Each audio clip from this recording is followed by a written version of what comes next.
Hey everybody, this is Mr. Conklin. This is part two of the calculus review for chapter four. This is sort of a quick glimpse of the notes we had last time, although you probably just saw it a few minutes ago. We talked about um, how to find use interval notation for the regular function, the first derivative, and the second derivative in order to find the height, increasing, decreasing, and concavity. Then we talked about Rawls' theorem, and I particularly highlighted two things: what it means for a function to be continuous, which means no holes, no vertical asymptotes, no definition breaks. And then what does it mean to be differentiable? It means for a derivative to exist. That means five things cannot be true: no holes, no vertical asymptotes, no definition breaks, and then no sharp turns and no vertical tangents. So basically, when you're talking about Rawls' theorem or mean value theorem, they'll ask if the function is continuous from end to end, and they'll ask if it's differentiable inside the interval, like not counting the two endpoints. So how would you know if a function is continuous? It's if there are no holes, no vertical asymptotes, no definition break, sorry, from end to end, from one part of the interval to the other. Then differentiable, it has to pass these five tests of none of these, none of these, none of these, none of these, none of these. And it would be no holes, no vertical asymptotes, no definition breaks, no sharp turns, and no vertical tangents. And that if all the five of those pass, then it's differentiable. So if those two big tests pass, then oh, that's interesting. I, I don't know if you saw that, but my camera just went all wiggy. But I hope you anyway. Um, if the three tests for continuity pass and if the five tests for differentiability pass, then you can use Rawls' theorem, maybe, or the mean value theorem, which I'm going to talk about in a second. Now, Rawls' theorem, I described that if a function is continuous from end to end and differentiable inside, and if the two ends of the interval are the same height, then Rawls' theorem engages. And Rawls' theorem declares that there must be at least one point in between the two endpoints, somewhere in the interval, where the slope is zero, the tangent slope is zero. Now, I want to point out one thing. If these two endpoints are the same height, then the slope connecting them is zero. So basically saying if the two endpoints have a slope of zero, then and if the function's well behaved, then there must be at least one point in between where the slope is also zero. That's kind of what we're going to do with the mean value theorem. So let me write this down. Mean value theorem. Come on, pen, start writing. Mean value theorem. It's very similar to Rawls' theorem. It basically says, let us do a quick sketch of random graph. I like cubics for some reason. So if I take a point somewhere random and somewhere random, so let's call this value A and value B. So these x is equal to A and then x is equal to B. That'll be an interval that we can play with. And they're trying to, let's do x equals A and x equals B. And I want to know that on this particular interval right here, from here to here, they'll ask two things. First, is it continuous from end to end, which you remember that from Rawls' theorem. Is it continuous? That means no holes, no vertical asymptotes, no definition breaks. And the answer to that is yes. Then move on to the next test. If it is it differentiable inside the interval, that means no holes, no vertical asymptotes, no different breaks, which you already covered. No sharp turns, which looks good, and no vertical tangents, which means the graph is not going straight up and down anywhere. This looks like that passes all those tests. Mean value theorem says that you don't even have to have the two ends the same height. It says just look at the slope of the line through those points. This is called SEC is short for secant. If you remember secant, this is from geometry. Secant is basically hits the curve twice.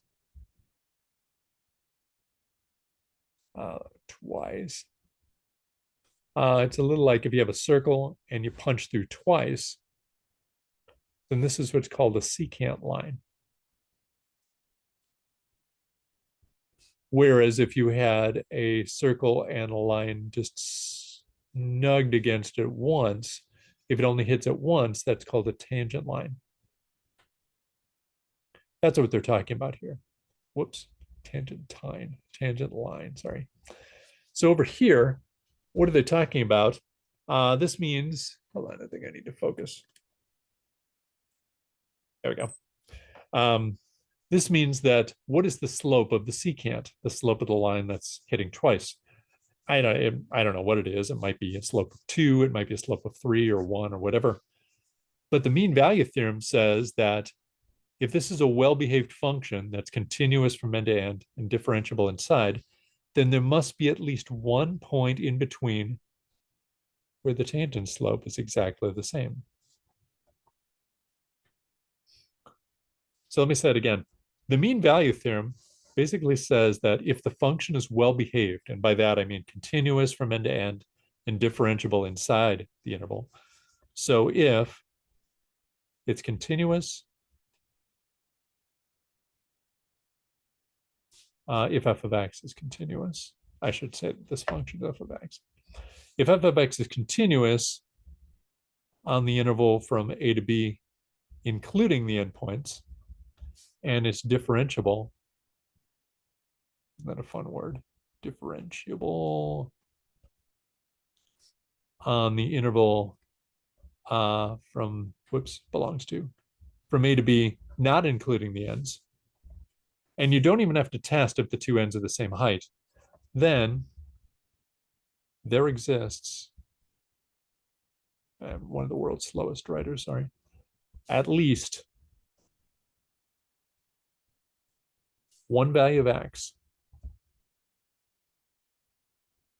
And they sometimes called that x equals c, where the secant slope is equal to the tangent slope. Okay, that's the mean value theorem. And if you notice, it's pretty much the same as Rawls' theorem. The Rawls theorem is just the mean value theorem that just happens to have a slope of 0. So think of the mean value theorem for a second. The mean value theorem says if this is well behaved so continuous from end to end, differentiable inside, then there must be at least one point in between where the secant slope is equal to the tangent slope. It's just in Rawls' theorem, it just happens to be a slope of 0. The reason they did that is because Rawls' theorem was discovered first. And then later on, somebody figured out, hey, this works for things other than slope of 0. It works for all slopes on Earth. So whatever these two slopes are for any well-behaved function that doesn't break and doesn't have weird non-existent derivatives, then there must be at least one point in between where the secant slope is equal to the tangent slope. Let me give it a quick example. And again, I really like cubic, so I'm going to do f of x equals x cubed minus x. And I'm going to limit it, what am I doing? To the interval from 1 to 2. Now, what does this look like? We graphed this quite a few times. If you factor this, it's x parentheses x squared minus 1, and it factors again to x parentheses x plus 1, x minus 1. That has 3 roots. It has a root at 0. If you set these equal to 0 for a second, this is 0. This will be x equals -1 and x equals +1. So let me draw these real fast. There are 3 roots, and it's a positive cubic, so it's going to come up, then down, then up. And how high is this at x equals 2? So basically, when x equals 1, you're going to get 1 cubed minus 1, which is 1 minus 1, which is 0.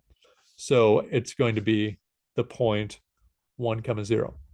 And sure enough, that was actually here. Now, what happens when x equals 2? Because that's the other end of our interval. These other things are interesting, but they're not part of our example. I just drew those in order to graph it properly. So it's going to be 2 cubed minus 2, which in this case is 8 minus 2, or 6. So we get the point 2 comma 6. And I'm going to kind of distort this here. This is the point 2 comma 6. I didn't draw this to scale. So the question is if I curve this just a little bit to make it look better. What's the slope? Here's the interval we're talking about. First, I should ask, is this a well-behaved function? Is it continuous from end to end? Well, if you look at the formula, are there any holes? Nope, no x's in the basement. Are there any vertical asymptotes? Nope, no x's in the basement. Are there any definition breaks? There are only three things that cause that. Look at the previous video. Step functions like the greatest integer function, or piecewise functions, which are sort of the multiple personality ones, and radical functions. And none of those are here. So I would say, yes, it's continuous from end to end. Is it differentiable? Now, there are 5 tests. You already passed the first 3 because the discontinuities would also ruin derivatives. So no holes, no vertical asymptotes, no definition breaks. Are there any sharp turns like this, like a graph like this? No. Are there any vertical tangents where the thing goes straight up and down? No. This thing would never have a slope of infinity. So it looks like this passes both tests. Let's find the slope here. So what's the slope of the secant line from here to here? This is from 1, 0 to 2, 6. And you find that using the good old-fashioned slope formula, y2 minus y1 over x2 minus x1. And the way you get y2 is you plug 2 into the original function. We already did. They sometimes write it like this: f of x2 minus f of x1 over x2 minus x1. It's the exact same thing. It basically means plug in x2 in order to get y2, plug in x1 in order to get y1. Let's actually do it. So it's 6 minus 0 over 2 minus 1. So y2 minus y1 over x2 minus x1, it'll be 6 over 1, which is 6. So the slope of this line here is 6. Now, why would we care? Well, the mean value theorem says that there is some value of x somewhere between 1 and 2 where the tangent slope is exactly equal to that, where it's equal to 6. And they're going to ask you to find it. Now, all the mean value theorem says is it exists. It doesn't tell you where it is. We have to find that on our own. How do you get the tangent slope? Well, luckily we know how to do that. That's the derivative. That's f prime, which is 3x squared minus 1 in this case. And normally we're very, very fond of taking the derivative and setting it equal to 0. We don't always do that. Now, why do we do that a lot? Because whenever you're doing a graph, remember tangent, slope and derivative mean the same thing. So if you take the derivative and it's 0, something interesting has happened. That means you've just hit a point where the slope is 0. And mathematicians get all excited about that because that means you probably just hit a maximum or a minimum or a flat like plateau. And that means something very interesting is happening. So everybody's kind of addicted to putting, oh, derivative equal to 0. That's not always going to be the case. This is the tangent slope. They're telling us that the slope here somewhere is not equal to 0. They're telling us that this tangent slope is equal to 6. Can we find that? As a matter of fact, yes, and it's kind of sneaky. This is the derivative and the tangent slope. They say the tangent slope is 6. Make the tangent slope equal to 6. Now to solve. So add 1 to both sides. You get 3x squared equals 7. Divide by 3 on both sides. So x squared equals 7/3. And then you get x equals plus or minus the square root of 7/3. You can square root these separately. Square root of 7 over square root of 3. If you want to be polite and pre-calc, neaten up your answer, you multiply the top and bottom by radical 3. So you're going to get plus or minus radical 21 over 3. You don't have to in our class. You can just leave it as 7/3.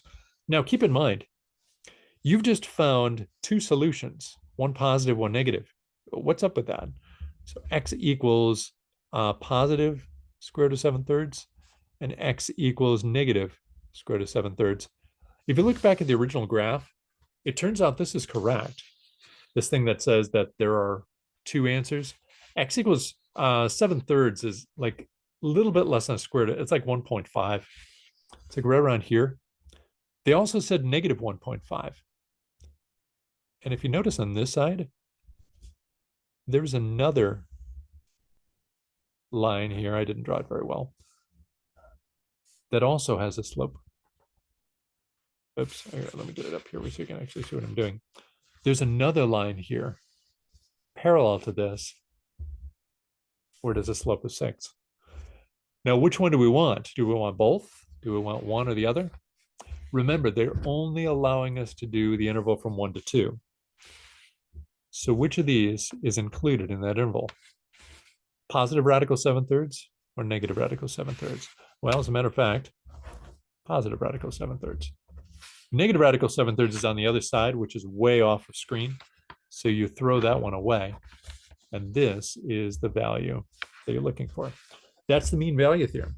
So it's very similar to Rawls' theorem. So basically you take the original function and say, run the tests. Is it continuous from end to end? No holes, no vertical asymptotes, no definition breaks. Is it differentiable on that whole thing? On the inside of it, I mean, yeah, no holes, no vertical asymptotes, no definition breaks, no sharp turns, no vertical tangents. If those are true, then there must be at least one value in between the two endpoints where the tangent slope is equal to that secant slope.